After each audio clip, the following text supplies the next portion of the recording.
Ito na yung positive at saka negative na bawat isa. Ayan na yun. Yung output niya. Ito yung mga wire nila. Ayan. Kita niyo, okay? Ngayon, ang gagawin natin, kukuhain natin itong kaputol ng sirang charger. Pero ayos pa itong cord. Yung charger lang ang sira. Kukuha natin ng wire.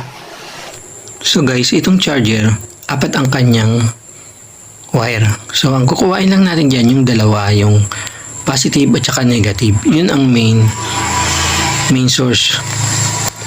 So yung dalawa puputulin natin. Pagdudugtungin niya yun natin yung positive at saka negative.